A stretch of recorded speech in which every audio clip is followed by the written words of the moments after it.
Can we demonstrate DUI is not a crime?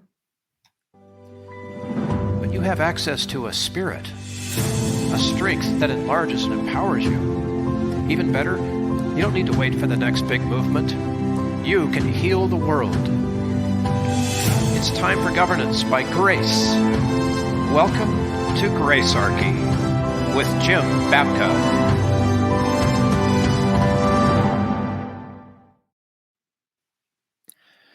Man, Jim, I got hit by a guy who was driving without a license on company business and didn't have a green card and had a blood alcohol level that was falling down when he's tried to run away from the accident. So this story means something to me. I'm sorry that happened. I really am. So we are going to demonstrate controversially that drunk driving is not a crime. And before we're done with this episode, I'm going to share with you a personal story that shows you that I have skin in the game.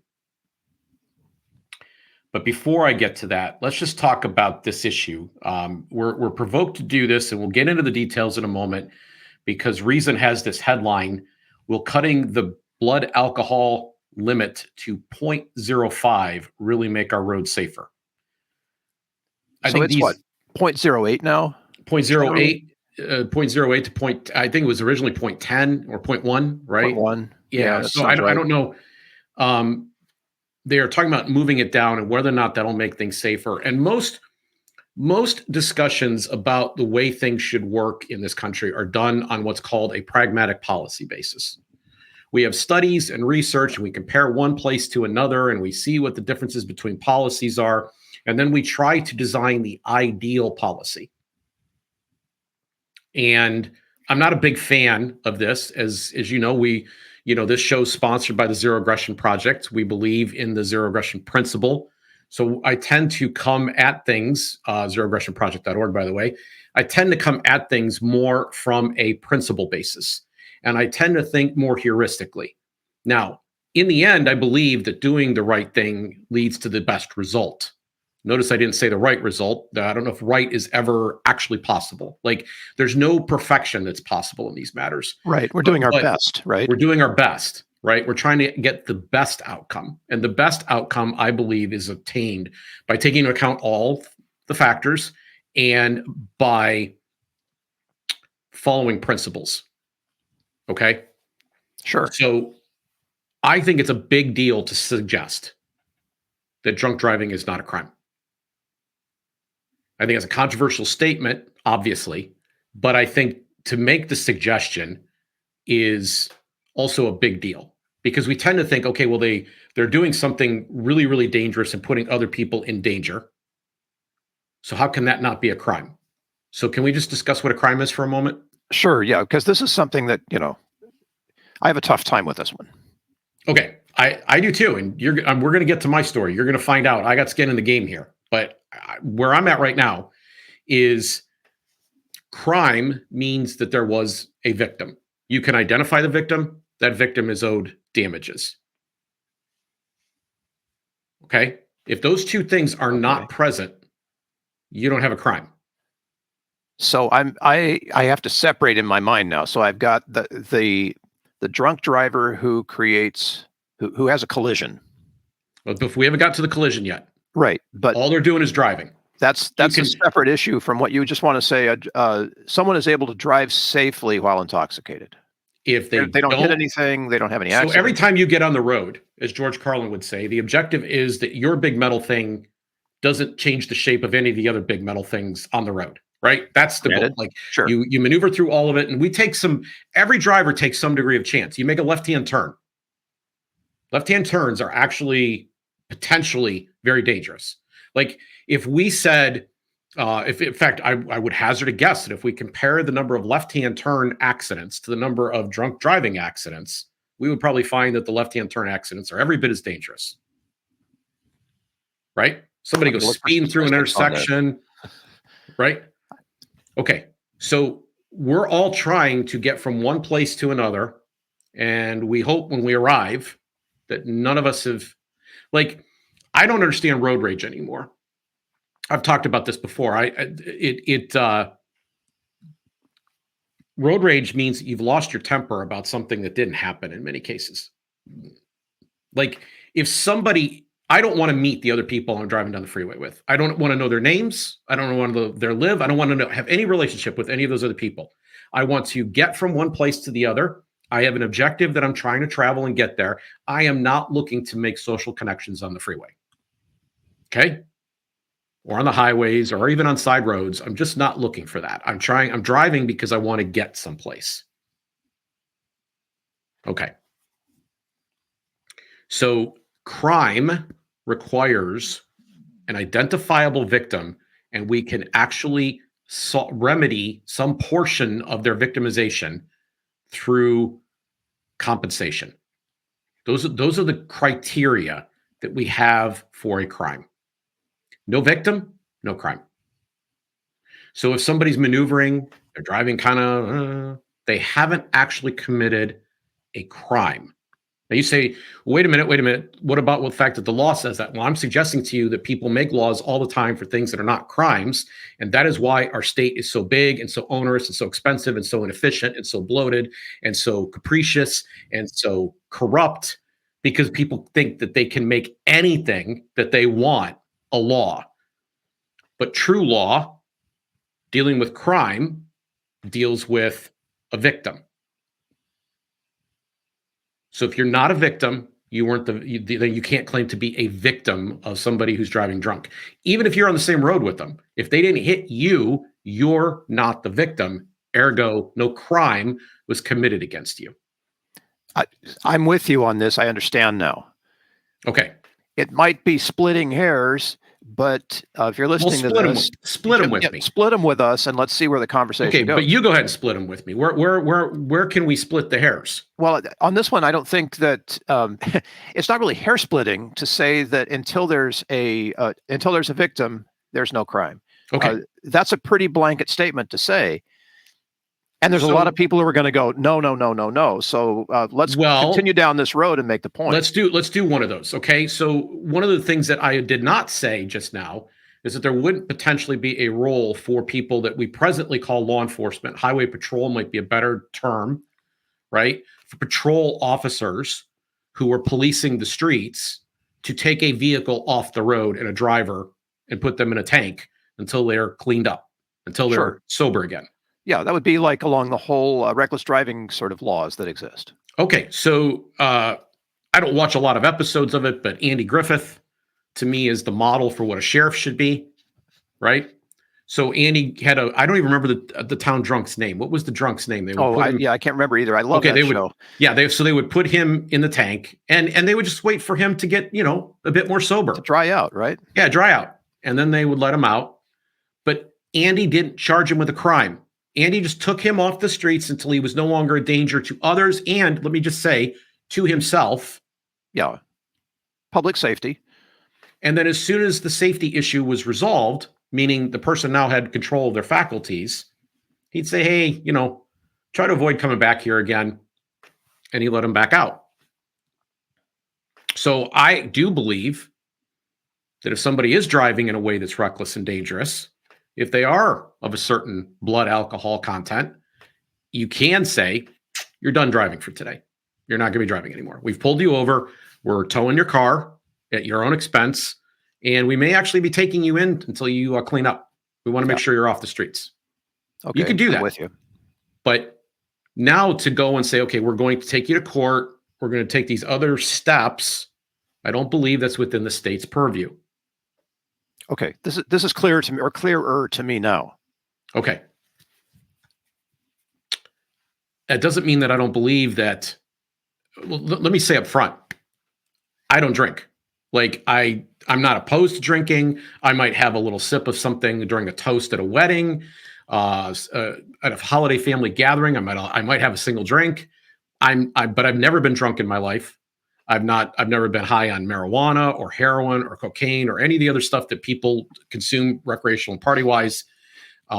Because of this experience I'm going to share with you in a few minutes, it was profoundly obvious to me that losing control of oneself was not good, and it holds no attraction for me. But I don't think it's immoral to do those things. I want to be clear. I mean, in fact, we've just done a couple episodes where we've talked about mushrooms and other types of, experiences that people can have. Yeah. I may want to do that at some point. I've given it serious thought, but I'm sitting here now at my age in the unique position of never having done that, because I know that that's unique. I know that's not the majority position. I've never done any of those things. So that means I've never driven that way, and I would never drive that way. And I think driving that way, to be very, very clear, is wrong. In fact, I believe it's immoral. I believe you're putting other lives at risk in a way that you should not. And it's offensive even. But criminal and offensive are not the same thing. We get into this trouble all the time because we keep trying to take things we don't like, that don't belong in our aesthetic, and then we say, well, we can criminalize this behavior. Sure. Okay, so the issue that I'm describing here is not altogether different from a debate we just got through having in this country over whether or not you had to have a certain product injected into your body before you were allowed to return to polite society, or whether or not you needed to put a covering over your face before you were allowed to go out in public. It's not a lot different. Because what people will tell me in this particular situation is, Jim, you're all wet because the action is endangering of others. Well, possibly. Yes. But it's not until it happens, right? Not until it happens, number one. And number two, I'm not foreclosing the idea that whoever owns or operates the roads, which in our case happens to be the state. Happens to be the state. I don't want it to be that way, but whoever owns and operates the roads would say, you are done driving for today, and you're going to come sit with us for a little while until you clean up. Yeah. And I think that's objective and fair and considerate, empathetic of all the parties involved. I don't think it's mean. I don't think it's coercion. I don't think it's cruelty of any kind to say, you know what, your driving day is done. So and by the way, a tow company's going to come and you're going to owe them some money. So our conversation here takes place in that slice of time between when a person who's intoxicated gets behind the wheel and when they are able to arrive safely wherever they're going. It does, but I also talked about the time before, because I don't do this and I think it's wrong to do it. So I have a friend that we went out when we were in college, and we got in a fight in the street in front of my house that night because I didn't want him driving home. I took his keys from him. Literally a physical fight. Now, I didn't get hurt because he was too drunk to actually do anything. Yeah, to actually do anything to me. But I fought for the keys and I got them. And so I'm suggesting that you should, if you have a friend who is about to do this, you should stop them. Yes. And the heightened awareness that we've had over the since 1979, which is basically the creation of Mothers Against Drunk Driving. Since 1979, the heightened awareness that we've had about this issue has led to a series of conversations and people believing that their job is to be the designated driver. So I have been the designated driver. I've done that several times in my life. I've even had people throw up in my car. It's disgusting, right? But better that happen than that they get behind the wheel, right? Yes. So people can go out and party, and I'm giving zero condemnation of that. You know, if it was good enough for Jesus to go to parties and hang out with people who are drinking, and if his very first miracle is turning water into wine, far be it for me to sit and judge what it is that they've chosen to do. Okay? And even the book of Proverbs doesn't suggest that it is absolutely wrong for somebody to drink. Somebody drowns their sorrows. Or they just want to be in an altered state for a little while. I'm not speaking to that at all. Getting behind the wheel is wrong. It's dangerous. And by virtue of that, it's immoral. And you can be pulled over and taken off the road, but it is not a crime until someone actually becomes a victim of that driver. And then all of a sudden the situation changes radically. Now we got some serious stuff going on. Okay, so recent article, state of Utah has decided to lower the blood alcohol limit, and they're getting some blowback because it didn't help. Things got worse. Yeah, so what's happening here on the national level and in a lot of media sources, because the media doesn't really do its homework. is that they're telling a story about the very first year of this, where there was an anomaly in the data. But if you look at this longitudinally, if you go, the 3 or 4 years that have now been passed since this became the law, it turns out there's no appreciable difference in the death count. There's years actually since that have been higher. So this did not actually make the roads safer. They did this in 2018. And then they did a study and basically said, well, 2019 drunk driving deaths went down. Okay. Yep. But it hasn't been down since.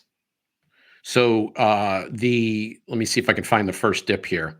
So what were they expecting? A continuous slope down to zero? Well, so from 2016 to 18, which are the years immediately previous to the passage of the law, right? The average drunk driving death per year was 33. But the dip that happened in 2019 didn't last. There was 48 in 2020. I'm quoting from this article by C. Jarrett Dieterle in Reason. We'll put the link down in the show description.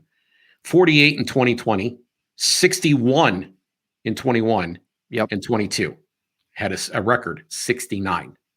So actually, the death count went up due to DUIs. Now, I don't... the data is still narrow, but the fact that there is a repeated claim that we need to change all of this on every road. Okay, so now I want you to imagine a scenario where you're going out with friends. This could hit home really quick, and you go to dinner and you have a beer. And then at the end of the beer, you toast with a friend, and maybe you have a wine with your dessert, or maybe you take a shot or whatever. You're just kind of having a good time, right? But you didn't go crazy. You didn't really get drunk. And you let us some time go by, maybe even drank some coffee when you were finishing up dessert. And now you get out on the road. It is so easy to blow a 0.05. It is incredibly easy for that to happen.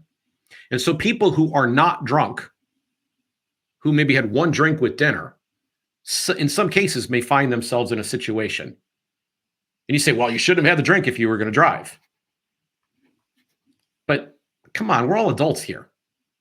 And there's various degrees of impairment that occur with phones, that occur with just being tired. Like most people, most of the time, have that objective in mind. They want to get their big metal thing into their own garage without hitting any other big metal things. And I think this will artificially increase the number of people who experience criminal penalties and difficulties throughout their life for one night of blowing a 0.05. Where they were. So you're saying the punishment really doesn't, no danger. Punishment doesn't fit the alleged crime. Well, see, here's what happens. So Mothers Against Drunk Driving comes along in 1979. It's created by a tragedy. The creator of M.A.D. has a family member who is killed by a drunk driver, goes on a crusade. Now, there are two things that should be said about every crusade. Number one, there's always a cultural component. That cultural component is where the hearts and minds are awakened and changed.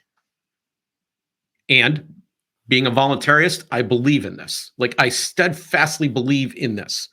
I believe that regardless of where you come from in life, you have the power, the right, as a human being, to state your claim. You could say, I'm on this side of the issue, and this is how I believe everybody should behave, and I'm going to go on a campaign to persuade enough other people to agree with me to move the society and get them to care about my issue.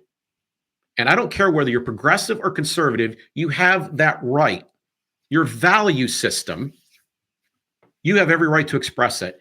And you should, if you want to create social change, take that step. But here's part two. Almost always, they are reaching for the political. They want to use coercion to speed their direction to their goal. It's a shortcut. Like, we'll get some people going, but what we really want to do is get them to put a lot of pressure on the lawmakers, and then we can change the law. Or what we want to do is we want to lean on regulators, and we want to see if we can get them to kind of interpret the law in a way we would prefer. And then our moral crusade won't have to persuade as many people. It'll be much more cost effective. We'll get to the goal much sooner. But they do this through force. Yep. And the main thing I want to point out is the cultural always precedes the political. not the other way around. We don't change laws and then the culture changes. That's rarely the case. There has to be enough cultural energy, enough of it, sufficient to change the law. Why not just go the one step further and get everybody on board? Why do we have to use force to get it done? I maintain that you don't have any right to be safe from drunk drivers. None. Because if they get behind the car and they hit you, now you have rights for how that gets settled, because now we're going to go into an environment where rights exist called courts. But in the real world, the way it works is you don't want anybody to hit you in the first place. So you hope that they are convicted culturally not to get behind the wheel. You hope that they're convicted ethically, spiritually, morally. That's where you hope their conviction lies. And they don't do that thing because they recognize that's a bad thing. And they simply just don't do it. If you're appealing to the law, you've gotten there too late. Something's already wrong. Yeah. I want to come back to that dinner table where you and I are going out to dinner, right? And you have a drink and then you get in the car and go home. And we had a nice time. I would even be able to testify in open court. He was completely clear-headed, rational, had his faculties, was behaving as I recognize Bill to be, right? He wasn't inebriated. He wasn't out of control in any way. And one drink is suddenly maybe a problem. Now, if you're a bigger person, maybe it doesn't bother you as much. I don't know how all this Sure, we got to take, right? body mass and metabolism. There's a whole bunch of stuff in there. Yeah. But 0.05. So the reason there's a 0.05 drive is that when the organization like M.A.D. is successful in getting the blood alcohol limit, they got it to 0.1 first, then they got it down to 0.08, right? Where do they go? What's their purpose? What's their cause celeb? Do they go home and say, well, we solved our mission, we did the thing? No, there's a payroll now. Yeah, there's no end to this. No. So now they're driving for 0.05. And so I'm suggesting this is a bad idea, that the evidence in Utah, I want to alert everybody that the evidence from Utah is not what the media is reporting to you that it is, that I don't want this federalized, even if you believe that drunk driving should be a crime. Many people could still agree with me that this should be a state-by-state issue. Just because Utah did it doesn't mean the nation needs to. Are there parallels to the whole abortion thing right now? Yes, 100%. You cannot. Criminal law is the purview of in our system is the purview of the states, not the federal government. We have over-federalized and turned a lot of things into crimes. And as a result of doing that, we have the largest prison population in the free world per capita. This is the least free nation on the planet. I know it's a shocking thing to hear, but we put a lot of people in prison. And then once we start criminalizing everything, we ruin people's lives. We take away opportunity that they have to go forward and make their lives better. Yep. See, if you get pulled over, that could be a wake-up call. If you get pulled over and it's like, oh, I was a bit out of control and they put me in the tank for the night, you got some inconvenience there. You didn't get home that night. You're a little embarrassed. You got you had to go pay to get your car for the tow and the impound, right? And you got your vehicle back. And now you're kind of looking at your life going, whoa, that could have gone really bad. Like maybe there's a wake-up call that occurs there. Because one of the other things that they cover in this article is the number of people who reoccur, what are called repeat offenders. Yes. So it turns out that there's only a small handful of DUI people, 30%, that get pulled over. They are repeat offenders. And only 10% that had 2 or more arrests for it. And they can track that by, like in California, you get it on your record. Your driving record contains the DUI hit. Okay. So you know that. But what's interesting about those people is they clocked in at levels that were extremely higher.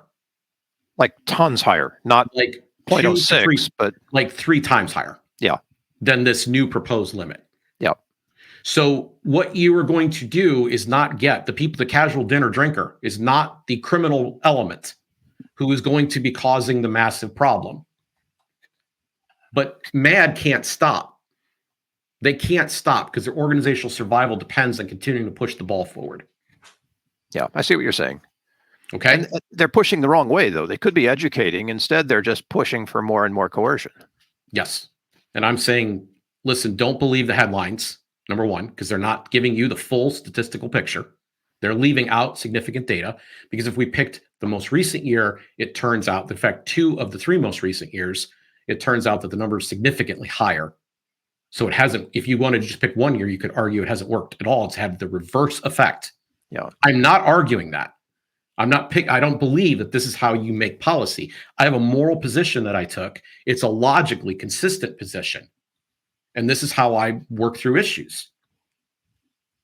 And it doesn't give us an ideal result because it doesn't eliminate the deaths. It gives us a best result. And it turns out that it puts more emphasis on the cultural part, the part where we persuade each other and we build up a discussion and a sense of ethics about these things that says, I won't even get behind the wheel in the first place. And that is literally the best solution. So do we have any stats or way to measure whether or not that best solution is working? No, because we have a regime of coercion that has steadily increased. So how do we get to the place? I will say that in 1979, where Mothers and Drunks Driving comes onto the scene, drunk driving was not considered an immoral thing. In fact, it was frequently the subject of humor. If you go back into 1960s, 70s humor, there are comedians, there are acts, Foster Brooks, Dean Martin. These guys were drunk all the time, supposedly, right? This was part of the shtick that they did. It's not true. In fact, Foster Brooks' presentation, the way that he pulls that off, actually requires probably stone cold soberness to do it correctly, right? He has to play the drunk. And this was something that people did, and being drunk was part of the humor of the time. You notice that's gone away. Like the moral sensitivities about comedy change over time because culture changes over time. And so people found out in the 1980s, thanks to Mothers Against Drunk Driving, that this isn't funny, that it's actually potentially very serious. And so we had to have a cultural conversation about this. That cultural conversation went on throughout the entire decade of the 80s and into the 90s. But by the time we get to the 90s, it's pretty well settled that this is not something that we in the US culture, people who have been born and raised here, we all recognize this is a bad thing to do. So when are we going to stop outsourcing our cultural inadequacies and our ethical inadequacies to the state? Never. And I chose to address the DUI issue in part because A, the media is not telling the truth about it. And B, because I feel like this is a way I can really shake people to get them to understand it. Because like when I say this, even some of the most libertarian people I know go, whoa, wait a minute. They start making exceptions for this issue. Yeah. I'm like, no. Like if you're going to be consistent, this is the implications of it.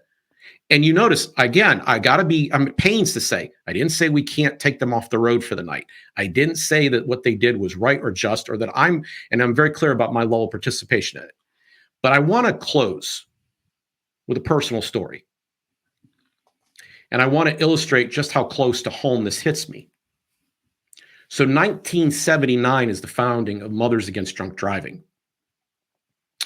And for my family, that's a year too late. On Mother's Day weekend, 1978, my family was in a car accident. There were 4 people in the car. My father was driving. My mother and sister were on the right side of the car. I was in the back seat on the left. I was 10 years old. We were struck broadside, 70 miles an hour, on a car that came through a stop sign on the intersection. And the car was elevated. It was off the ground as it hit the side of our car. Our car spun 2.5 times before it finished. And my sister ended up in the hospital. She was in first grade at the time. It's had permanent lifetime impact on her. She had a broken leg and a concussion. And she was broken right across her thigh bone. So she was in traction as a first grader little girl. She was in traction for 5 weeks, a little more. She was in a cast for a little more than 4 weeks. It went from toe to hip. She couldn't get out of a bed. And then she spent some time in therapy. She missed basically the summer between her first and second grade. She didn't play like other children did. But the bigger tragedy of this moment was that my mother was killed. She didn't make it to the hospital that night. She died on the way due to severe internal injuries. I got out with only a scratch behind my ear. And the night, 10 years old, is vivid in my life.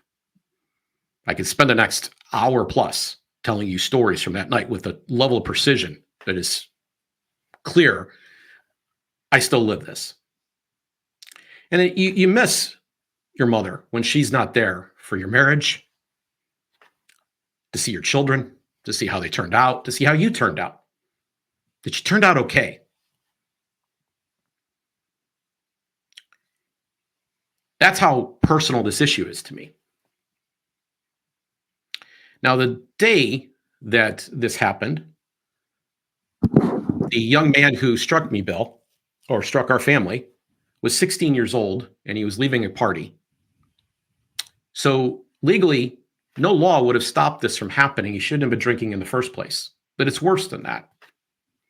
Earlier that very same day, he'd been detained by police for attempting to steal alcohol from a store because it wasn't legal to purchase it.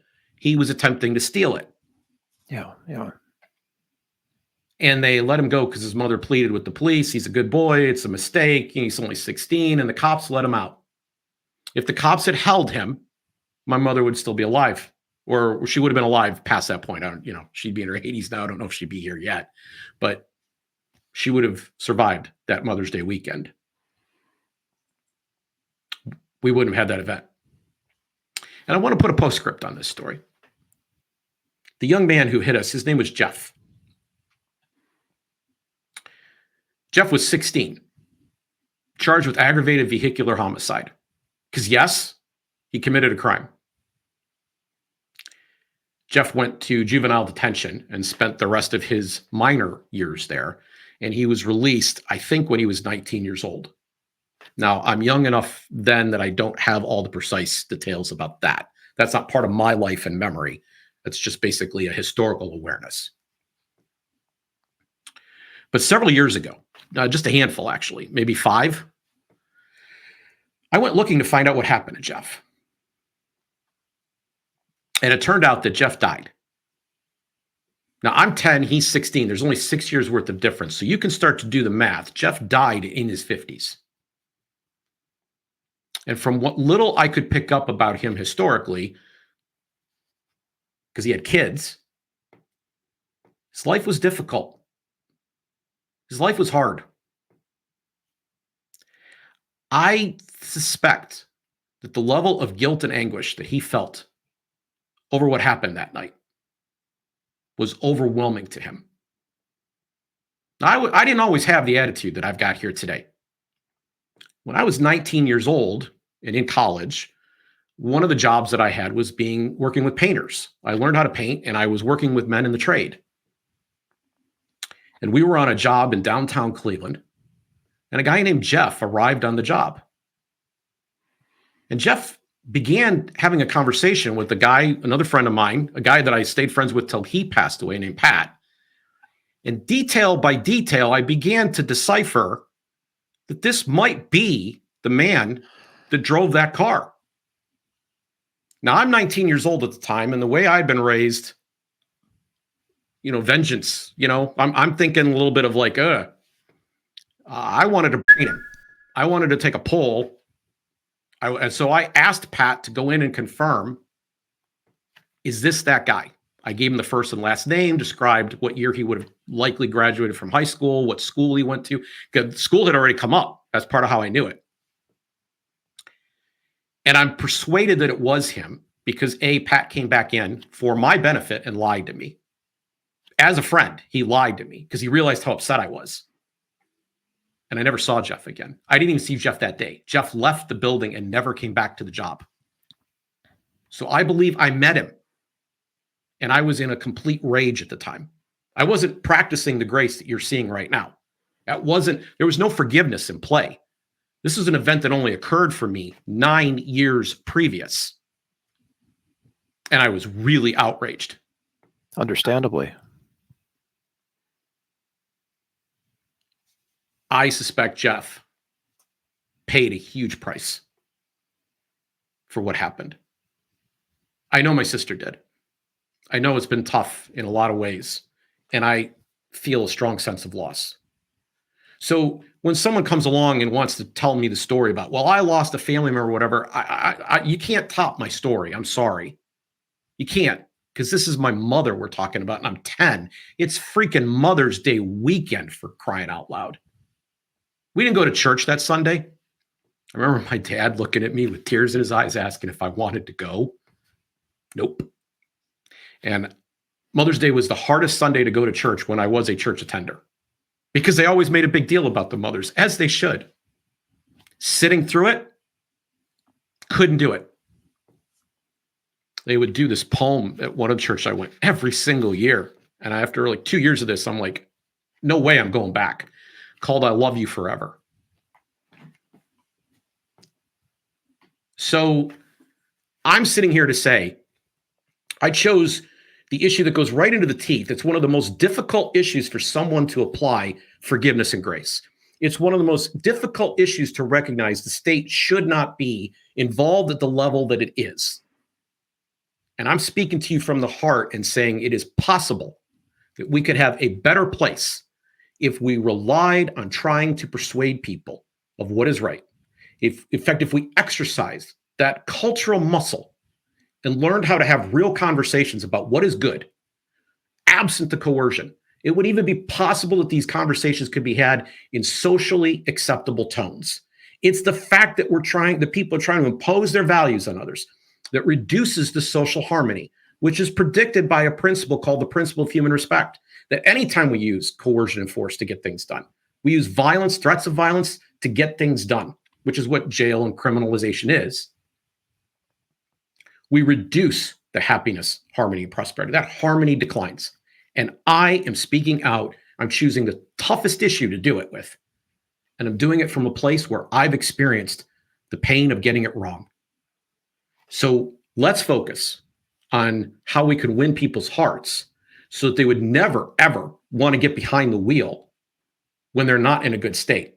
But let's not pretend that we're getting something done by taking the casual social drinker at dinner and turning them into criminals too.